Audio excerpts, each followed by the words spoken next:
Salut, c'est Claire, ravie de vous retrouver. Je vous parlais dans la capsule précédente d'un lien entre le commerce, la science et la politique. En effet, ce lien est qu'ils sont tous les trois un moyen d'accéder au pouvoir, que ce soit par l'argent, la connaissance ou l'autorité. Mais le pouvoir ne peut s'exercer que s'il y a matière à l'exercer. Et cette matière, c'est nous. Avant la télévision, cette matière était limitée par l'espace et le nombre, l'homme n'ayant pas encore le don d'ubiquité. Mais certains accéderont à ce don grâce à un biais technologique universel, la télévision. Vous l'aurez compris, la télévision permet de toucher un plus grand nombre en un temps record. Cela a évidemment donné des idées à certains et certaines. Mais cela ne s'arrête pas là. La boîte noire ne contient pas seulement que des informations descendantes, à destination du public qui la regarde, mais aussi, elle va fournir des informations ascendantes, à ceux qui la font. Elle permettra d'amasser de la donnée sur nous, téléspectateurs. Et c'est ainsi que cet outil a priori inoffensif alimentera les moyens qui alimenteront à leur tour le pouvoir. Nos données serviront à orienter les publicités, nous pousser à consommer alimentant le commerce. Puis, nos données serviront à nourrir la science qui permettra de comprendre nos comportements pour mieux les influencer.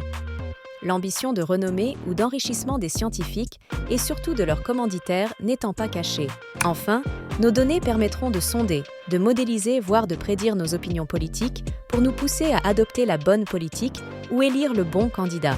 Bref, vous l'aurez compris, nous sommes la nourriture de ce triptyque commerce-connaissance-politique, autrement dit, le pouvoir. Tu me diras, je ne suis pas né de la dernière pluie, je connais les rouages. Es-tu sûr de ça? Les biais sont nombreux et beaucoup d'entre eux se manifestent sans que tu sois sur tes gardes. Mais comment cela peut-il bien fonctionner?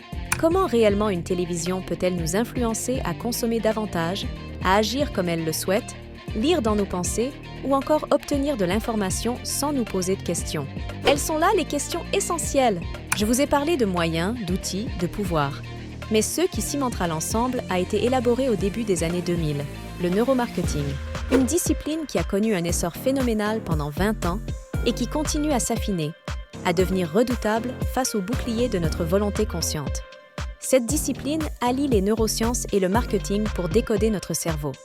Elle vise directement les émotions, voire l'inconscient des consommateurs, ou en d'autres termes, les téléspectateurs. Cela pose des questions éthiques, ne trouvez-vous pas? Car cela questionne sur l'impact de l'autonomie décisionnelle des individus. En réalité, le neuromarketing n'est que le descendant des techniques de manipulation mentale dont le concept apparaîtra au XVIIIe siècle, mais qui connaîtra une accélération à partir de 1920. Tiens donc, cela ne vous rappelle rien?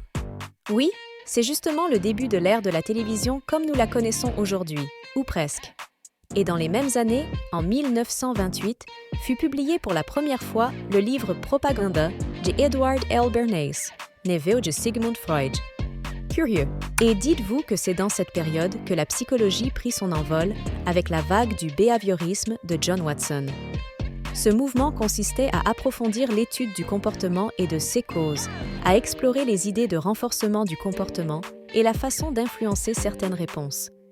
Et il eut en parallèle, curieusement encore, l'essor de la publicité. Si nous agrégeons le tout, nous ne sommes pas loin de connecter des points très intéressants, voire ceux de l'origine du pouvoir de la télévision.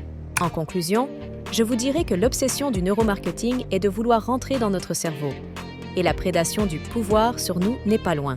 Voilà comment je pouvais vous introduire le neuromarketing que je développerai dans la prochaine séquence. D'ici là, à bientôt!